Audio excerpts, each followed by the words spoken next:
The text came through while I was in a board meeting discussing our company's upcoming IPO. I glanced at my phone and saw Sarah's message, followed by a string of others from various cousins, all saying essentially the same thing. I wasn't welcome at Grandpa's 90th birthday celebration because I couldn't afford to participate in their lavish lifestyle. I turned my phone face down and continued listening to our CFO explain how our pre-IPO valuation had reached $4.7 billion. The irony wasn't lost on me, but I'd learned long ago that family dynamics had nothing to do with actual wealth. My cousins had always seen me as the poor relation. When we were kids, they lived in mansions while I lived in a modest apartment with my single mom. They went to private schools while I attended public school.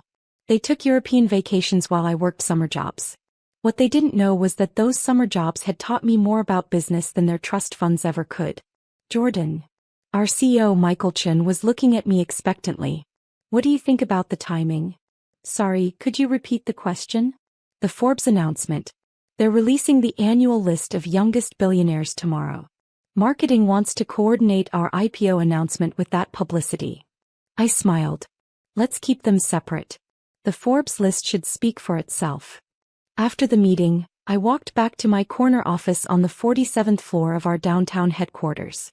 Quantum Dynamics had grown from a startup in my garage 6 years ago to one of the most valuable AI companies in the world.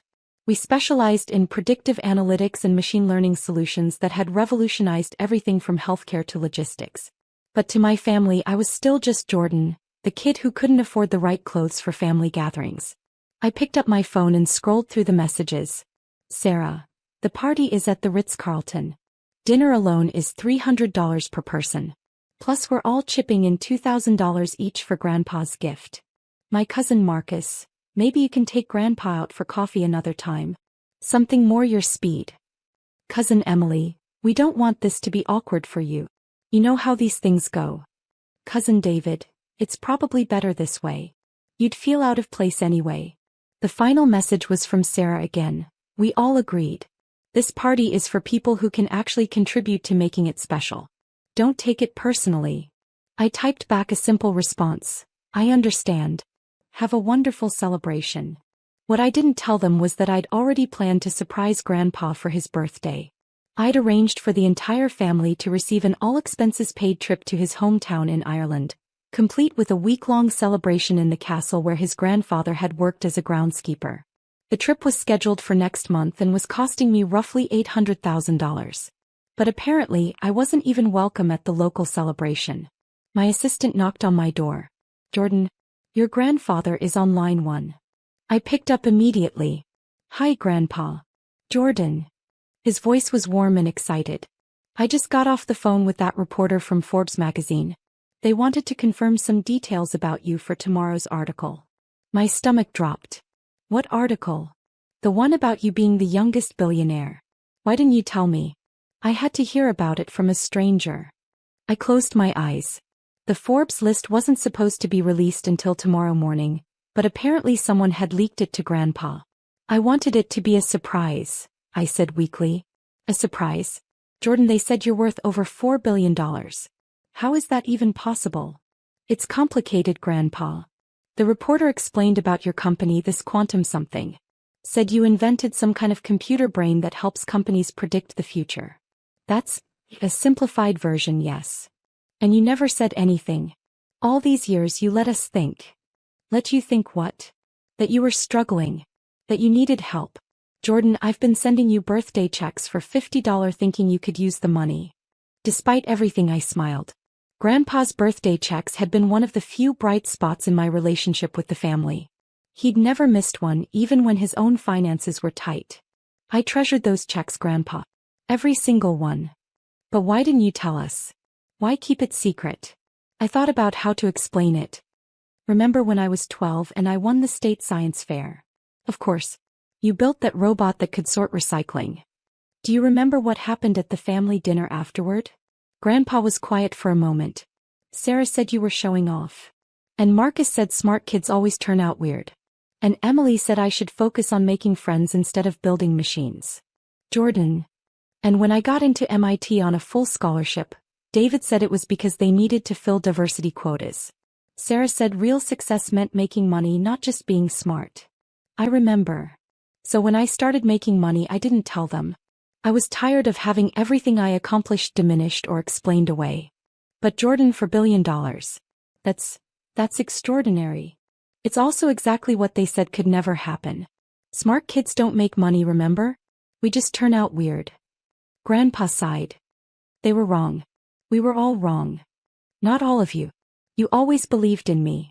Then why didn't you trust me with this? Because I knew you'd want to share it with the family and I wasn't ready for that conversation. Are you ready now? I looked out my office window at the city below. Somewhere out there, my cousins were planning a birthday party they'd decided I was too poor to attend. I don't know, I said honestly. Well, ready or not, the whole world is going to know tomorrow. That evening, I sat in my penthouse apartment reading the advance copy of the Forbes article. The headline read, "The Quiet Billionaire: How Jordan Walsh Built an AI Empire While the World Wasn't Watching." The article detailed my journey from a kid tinkering with computers in his bedroom to the founder of one of the most valuable AI companies in history. It mentioned my age, 28, my net worth, $4.3 billion, and my reputation for avoiding publicity. It also mentioned that I'd never married, had no children, and kept my personal life extremely private. What it didn't mention was that I'd spent most of my adult life feeling like I didn't fit anywhere. Too weird for my family, too wealthy for normal relationships, too young for the business world to take seriously. My phone started buzzing around 11 p.m. The Forbes list had gone live online. The first call was from Sarah. "Jordan, this is crazy. Is this real?" "Is what real?" "The Forbes list. It says you're worth over $4 billion. The internet says a lot of things. Jordan, don't play games with me. Is this true? Why does it matter? Why does it matter? Because you're my cousin. Because we're family. Are we? Because this afternoon you told me I couldn't afford your lifestyle and shouldn't come to Grandpa's party." Silence. That was a misunderstanding. What was misunderstood? We didn't know. If we'd known, obviously. Obviously what? You would have treated me differently based on my bank account. That's not what I meant. What did you mean? Sarah was flustered now. Look, can we just start over? Forget about this afternoon. You're obviously invited to the party. We want you there. Because I'm family or because I'm rich? Because you're family. Funny how my family status changed in the last 3 hours. My phone was now buzzing with calls from Marcus, Emily, and David. I let them all go to voicemail. The next morning, I arrived at the office to find our lobby filled with reporters. The Forbes announcement had made national news, and everyone wanted to interview the mysterious young billionaire who'd built his fortune in AI. My assistant Maria looked overwhelmed. There are 17 interview requests, 12 speaking invitations, and about 50 calls from people claiming to be your relatives. Relatives? Apparently you have a lot more cousins than you knew about.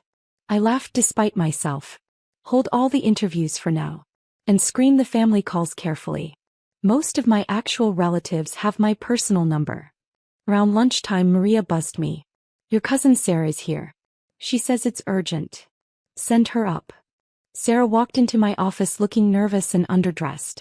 She'd clearly expected to find me in some modest startup space, not the executive suite of a major corporation. Jordan, this place is incredible. Thank you. I can't believe. When did all this happen? Which part? All of it. The company, the money, the everything. I gestured for her to sit down. I started the company 6 years ago. We've been growing steadily since then. But why didn't you tell us? Tell you what? That you were successful. That you were building something amazing. I tried. Remember when I invited everyone to our Series A announcement 3 years ago? Sarah looked uncomfortable. That was different. We thought you were just playing around with some tech startup. I was. And now that tech startup is worth almost $5 billion. But you seem so normal. You drove that old Toyota, you lived in that small apartment. I still drive that Toyota. I like it. But you could afford anything. I can. But I choose what I actually want, not what I think will impress people. Sarah was quiet for a moment. Jordan, about yesterday. What about it? We were wrong. Completely wrong. And we want to make it right. How? Come to the party tonight. Please. Grandpa would be devastated if you weren't there. Would he? Or would you be devastated if the billionaire cousin wasn't there to impress your friends? That's not fair. Isn't it? Yesterday I was too poor for your lifestyle. Today I'm suddenly welcome. What changed? We learned the truth. The truth about what? My net worth, or my value as a person. Sarah was crying now. Jordan, please. I know we messed up. But we're family. Are we? Because yesterday you all agreed that I didn't belong. We were wrong. About my wealth or about my worth? Both. All of it. We were stupid and shallow and we hurt you. I looked at my cousin, really looked at her. Sarah had always been the ringleader, the one who set the tone for how the family treated me. She was beautiful, confident, and had never wanted for anything in her life. She was also, I realized, genuinely sorry. Sarah, can I ask you something? Anything. If the Forbes list had never come out, would you have called to apologize for yesterday? She was quiet for a long time. No, she finally whispered. Probably not. Why not? Because I thought I was right. I thought you were just struggling. And I thought that made us better than you. And now I realize that you've been successful this whole time, and we were too arrogant to see it. So you're apologizing because I'm rich? No. I'm apologizing because I was wrong about who you are. Who am I? You're brilliant. You're hardworking. You built something incredible while we were all just existing on family money. That gave me pause. What do you mean, family money? Sarah looked surprised. The trust funds. The investments Grandpa set up for all of us. What trust funds? Jordan, don't you get your quarterly distributions? I don't know what you're talking about. Sarah stared at me. Grandpa set up trust funds for all his grandchildren when we turned 18. We each get about $50,000 a quarter. I never got any money from Grandpa except birthday checks. That's impossible. There are 8 grandchildren, 8 trust funds. A terrible thought occurred to me. Sarah, how many grandchildren were at family gatherings when we were kids? 7. You, me, Marcus, Emily, David, Christina, and Tommy. Count again. She looked confused, then her face went pale. Oh my God. We never included you in the count. Because I wasn't really family. Jordan, that's exactly what it was. You got trust funds because you were real grandchildren. I got birthday checks because I was the charity case. Sarah was crying harder now. We didn't know. We thought Grandpa was treating everyone the same. He was treating everyone the same. Everyone except me. My phone rang. It was Grandpa. Jordan, have you seen today's news coverage? They're calling you a genius. Hi, Grandpa. I'm so proud of you, son. So incredibly proud. Thank you. Are you coming to the party tonight? Sarah said there was some confusion, but that's all cleared up now, right? I looked at Sarah, who was watching me desperately. Actually, Grandpa, I have a different idea. What if instead of the party tonight we did something just the 2 of us? Just us. Yes. How would you feel about dinner at that little Italian place where you used to take me when I was a kid? Tony's? But Jordan, the family is expecting. The family will be fine. I want to spend your birthday with the person who actually matters to me. I'd love that, son. After I hung up, Sarah looked devastated. Jordan, please don't shut us out completely. I'm not shutting you out. I'm choosing how to spend my time. What about the party? You'll have a lovely time without me. You can afford it after all. That's not what this is about anymore. Isn't it? Sarah, in the last 24 hours, I've gone from too poor to attend a family gathering to suddenly being the guest of honor. My net worth changed your perception of my worth as a person. We want to do better. I hope you do. But understanding money doesn't make you family. Caring about someone when they don't need anything from you, that makes you family. That evening I sat across from Grandpa at Tony's, the same corner booth where he'd taken me after every major disappointment in my childhood. When the other kids excluded me from games, when I didn't get invited to birthday parties, when I felt like I didn't belong anywhere.